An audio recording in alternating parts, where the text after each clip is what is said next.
What's going on? What's going on? Welcome to the channel. So today I want to talk about some NASM stuff, since that's what I got my certification in, and I'm very proud of it. It helped me go a long way as a personal trainer, and it also got me out some ruts as far as running into some clients that I had trouble with. So I would always go back to my book to set me straight, to make sure that I'm doing the right thing and I'm not hurting my clients, right?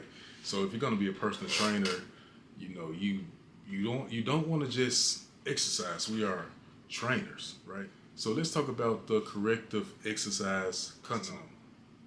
That's basically how we set up our warm-ups, how we set up our muscle imbalances. When you have a client that has tight muscles, or tight back, or tight hamstring, tight quads, things like that, we have to know what we're doing.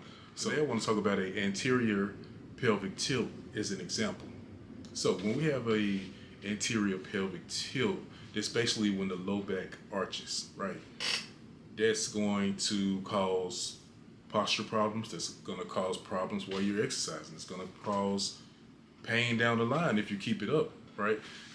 Anterior pelvic tilt. So with that anterior pelvic tilt, it's going to be hard for you to squat. It's going to be hard for you to have a good deadlift, because it's going to mess with your depth.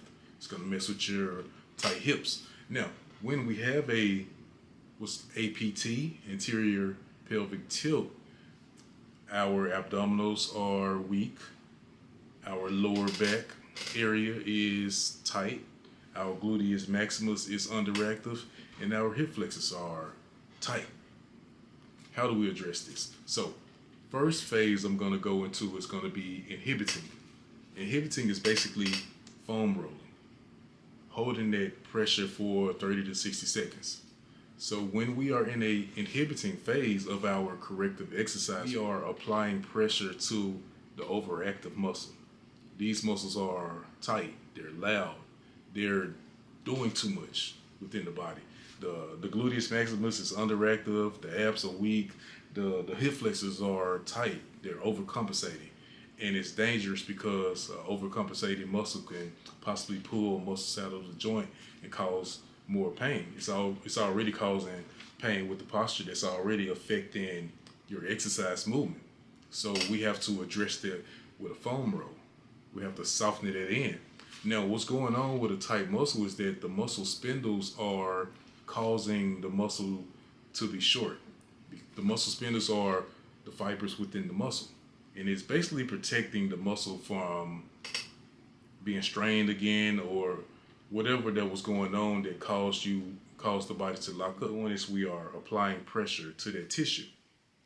We're basically trying to get it to calm down, so we just compressing that area. You don't want to static stretch that area. You don't want to static stretch a muscle that's tight.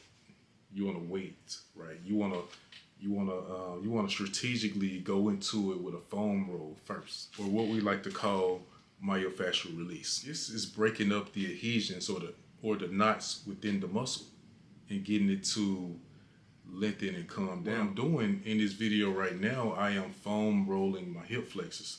I'm gonna do that for 30 to 60 seconds on both sides. Like I said, the process is basically just getting the muscles to soften up.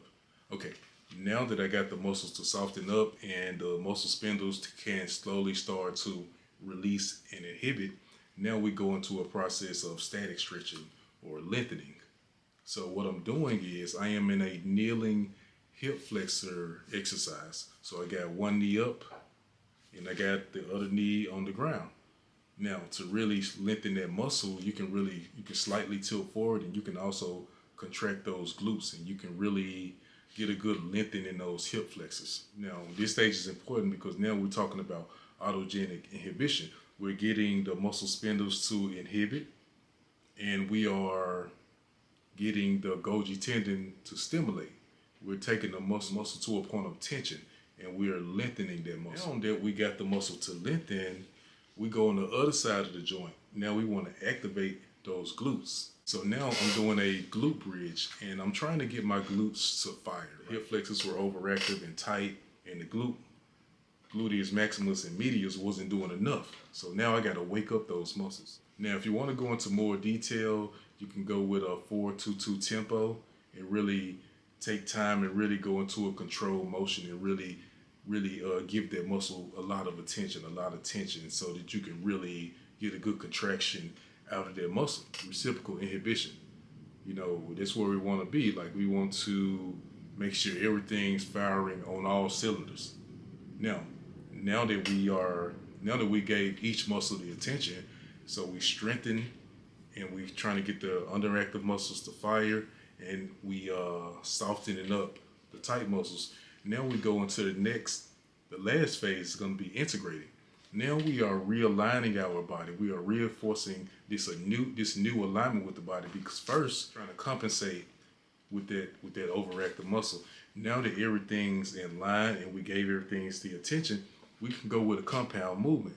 Compound movements are the best because they are multi-joint movements. When you do compound movements, you can easily tell which muscle is not firing properly. So I'm going to go with some body weight squats. So that's the overall NASM Corrective Exercise Continuum. Remember to start with a foam roll, Inhibit, getting those muscle spindles to relax and release their muscle. And then we go into a lengthen. We are lengthening that muscle, and then we're going to activate, and then we want to integrate. So hit me up in the comment section. Tell me what you think about the video. Like and subscribe, and peace.